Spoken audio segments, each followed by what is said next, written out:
comforted their daughter after a breakup. He was there for holidays, for Sunday mornings, for the quiet evenings the family gathered around him and felt safe. He was the house guest who never left, the friend who became like a son, the man they trusted with their home, their children, their secrets. They had no idea he was a killer. His name was John Edward Robinson. To the family who took him in, he was a kind, quiet man who'd fallen on hard times. A friend of their daughter's boyfriend. Someone who needed a place to stay while he got back on his feet. They opened their home to him, gave him a room. They fed him. They treated him like family. And while they slept, he was in their basement, doing things they could never imagine. Things that would make them question every meal they'd shared, every laugh, every moment of trust. This is the story of the family who welcomed a murderer into their home, and the 3 years they lived with a monster hiding in plain sight. The Davis family lived in a quiet suburb of Kansas City, Missouri. Tom and Linda Davis had been married for 32 years. He was a high school principal. She was a nurse. They'd raised 2 children in the same house for over 2 decades. Their son, Mark, was 26. A construction foreman. Practical, grounded. The kind of man who showed up when he said he would. Their daughter, Sarah, was 24. A graphic designer. Creative, trusting, the kind of person who saw the best in everyone. They were the kind of family that left their doors unlocked. That welcomed friends of friends. That believed in giving people second chances. In 2008, Sarah started dating a man named Michael. Michael was a mechanic. Good with his hands. Quiet. He had a friend who'd recently moved to Kansas City looking for work. A man named John. John was 40 years old. Soft-spoken. Polite. He'd had some bad luck, Michael explained. A divorce. A business that failed. He was staying in a motel, running out of money, trying to get back on his feet. Sarah mentioned John to her parents. Tom and Linda didn't hesitate. "Tell him to come stay with us," Linda said. "Just until he gets on his feet. We have the room." It was who they were. It was what they did. In October 2008, John Edward Robinson moved into the Davis family home. John Robinson arrived with 2 suitcases and a quiet smile. He was clean, polite, grateful. He thanked Tom and Linda repeatedly for their generosity. He promised he wouldn't be a burden. He'd find work soon.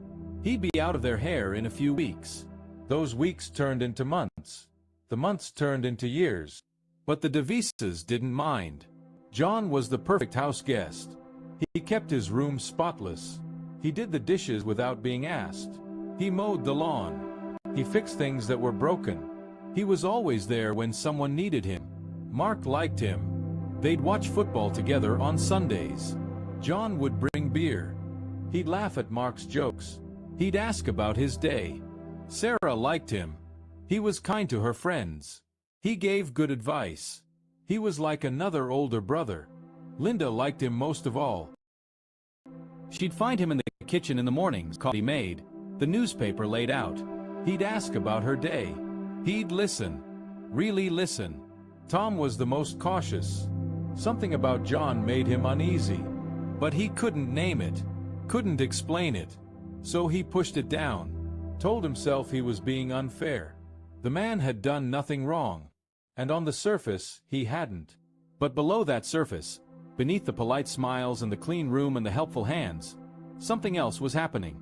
At night, when the family slept, John moved through the house with silent footsteps. He didn't hurt anyone. He just watched.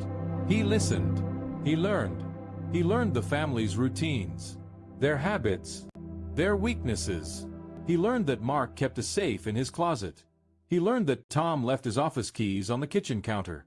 He learned that Linda never locked her bedroom door. He learned that the Davis family trusted him completely, and he began to use that trust. 6 months after John moved in, a woman went missing. Her name was Lisa. She was a waitress at a diner where John sometimes ate breakfast. She was 23, blonde, friendly, the kind of woman who remembered your coffee order. The police came to the Davis house. They asked if John knew Lisa. He said he'd seen her at the diner. That was all. The family believed him. A year later, another woman disappeared. Her name was Karen. She worked at a hardware store near John's job. He'd found work as a night security guard. She was 27. Quiet. Kept to herself. The police came again. John said he didn't know her. The family believed him. But Mark noticed something. After the police left, John was different. Nervous. Jumpy. He stopped watching football on Sundays. He started staying in his room more. Mark mentioned it to his father. Tom said John was probably stressed. Work was hard. Life was hard. Give him space. So they gave him space. And while they gave him space, John was in the basement. Late at night, when everyone was asleep. The basement was unfinished. Concrete floors. Exposed pipes.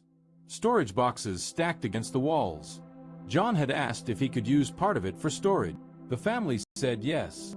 They didn't ask what he was storing. They didn't notice the lock he'd put on the storage room door. They didn't smell anything unusual. They trusted him. The Davis family lived with John Robinson for 3 years. 3 years of dinners. 3 years of holidays. 3 years of thinking they were helping a man rebuild his life. They never suspected that while they slept, the man they trusted was using their home to hide his crimes. In 2011, Sarah's boyfriend Michael, the man who'd introduced John to the family, broke up with her. He moved away. Lost contact. Sarah was heartbroken. John comforted her. He told her Michael was a fool. He'd always be there for her. She believed him. A few months Sarah noticed things missing from her room. Small things. Jewelry. Cash. A locket her grandmother had given her. She mentioned it to her parents. They told her she probably misplaced them. She was stressed. People lose things. She mentioned it to John. He told her the same thing. She probably lost them. Don't worry. He'd help her look. She believed him. In 2012, Mark's safe was opened. Money was missing. He was sure he'd locked it. He was sure no one else knew the combination. He told his father. Tom was concerned. He asked John if he'd seen anyone near Mark's room. John said no. He asked if John thought they should call the police. John said it was probably a mistake. Mark probably forgot to lock it. Tom believed him. In 2013, Linda found a photograph in the basement. A woman she didn't recognize. Blonde. Young. The photograph was hidden behind some boxes. It looked old. Worn. Like it had been carried in a wallet for a long... She asked John about it. He said it was an old girlfriend. Before his marriage. Before everything fell apart. He looked sad. Vulnerable. Linda felt sorry for him. She put the photograph back and never mentioned it again. She didn't know that the woman in the photograph was one of the women who'd gone missing 2 years earlier. She didn't know that John had taken that photograph from her wallet after she stopped breathing. She didn't know that the woman's body was somewhere in the Missouri woods, buried in a shallow grave John had dug in the middle of the night. She didn't know she was living with a killer. In November 2013, Tom Davis decided to clean out the basement. He'd been putting it off for years. The storage room was a mess. Boxes of old clothes. Christmas decorations. Things they never used. He asked John if he could move his things out of the storage room. John said yes. He'd take care of it. He'd been meaning to organize it anyway. But John didn't organize it. He avoided the basement. He made excuses. He said he was busy. He said he'd get to it next week. He said he'd get to it next month. Tom noticed. He mentioned it to Linda. Linda said John was probably embarrassed. His things were private. Let him handle it in his own time. Tom waited. One weekend, John was out of town. Visiting family, he said. He'd be gone for 3 days. Tom decided to clean the storage room while John was away. He unlocked the padlock. He opened the door. The room was dark. Cold. The air was thick with dust. There were boxes. But there was also a locked cabinet. Heavy. Metal. New. Tom called Mark. They opened the cabinet together. Inside they found photographs. Dozens of them. Women they didn't recognize. Young, blonde, smiling. They found documents, driver's licenses, social security cards, names they didn't know. They found jewelry, watches, rings, a locket that looked like the one Sarah had lost. They found a journal, handwritten, pages and pages of notes, names, dates, addresses, things like Lisa, Tuesday, 8:30 p.m., Park, and Karen, Thursday, 10 p.m. Followed her home, and at the bottom of the cabinet, wrapped in plastic, they found a woman's shirt, stained, brown, dried. Tom called the police. The police arrived within the hour. They looked at the cabinet, the photographs, the journal, the shirt. They called the FBI. John Robinson was arrested at a motel in Oklahoma 3 days later. He didn't resist. He didn't explain. He asked for a lawyer. The investigation that followed uncovered a nightmare. The women in the photographs were identified: Lisa, Karen, and 4 others. Women who'd gone missing over a 3-year period. Women who'd crossed paths with John Robinson. Women who'd trusted him.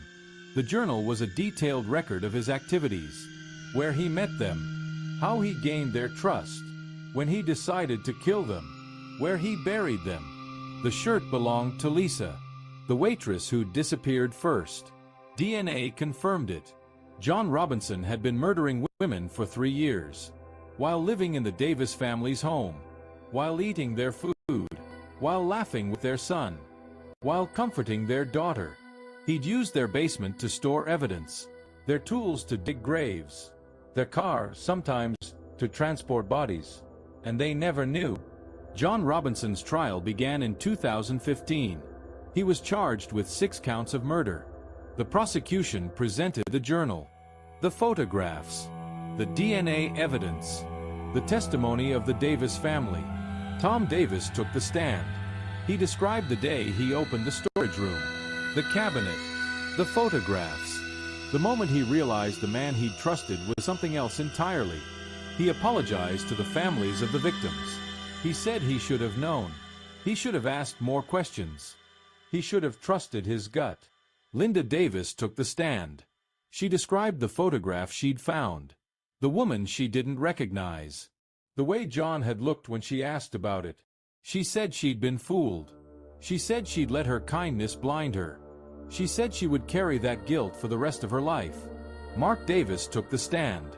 He described the friendship he thought he'd had with John, the football games, the beers, the conversations. He said he felt sick every time he thought about it. Sarah Davis took the stand. She described the things that went missing from her room, the locket her grandmother gave her, the cash, the jewelry. She said she believed John when he told her she'd probably lost them. She said she'd never believe anyone again. The jury deliberated for 2 days. They found John Robinson guilty on all 6 counts. The judge sentenced him to life in prison without the possibility of parole. Before he was led away, John looked at the Davis family. He didn't apologize. He didn't explain. He just looked, and then he was gone. The Davis family sold their house 6 months after the trial. They couldn't stay.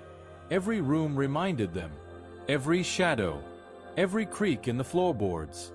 They moved to a small town in Iowa. Tom retired early, stopped nursing. They didn't want to trust strangers anymore. They didn't want to open their home to anyone ever again. Mark moved to Colorado. He became a police officer. He wanted to catch people like John before they could hurt anyone else. Sarah moved to the East Coast. She cut off contact with her family for a while. Too many memories. Too much pain. She's healing now. Slowly. The Davis family's story offers lessons that can protect us all. Lesson 1. Trust your gut. Tom Davis was uneasy about John from the beginning. He couldn't name why. He couldn't explain it. So he ignored it. He told himself he was being unfair. He was wrong. If something feels wrong, it is wrong. You don't need to explain it. You don't need to justify it. You just need to act on it.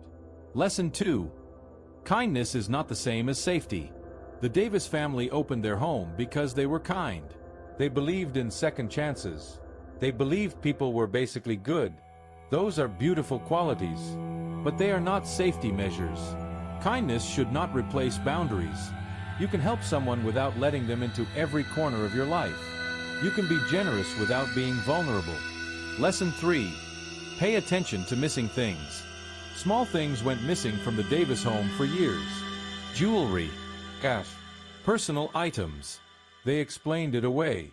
They told themselves they'd misplaced things. They didn't want to accuse someone they trusted. If things are missing from your home, pay attention. It's not just about the objects.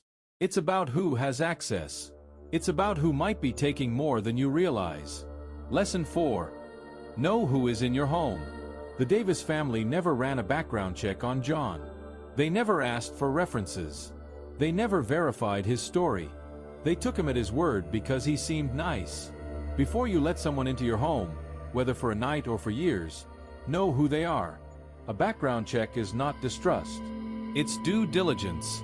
It's protection. It's protection. It's the difference between kindness and naivety. Lesson 5. The danger is often hiding in plain sight.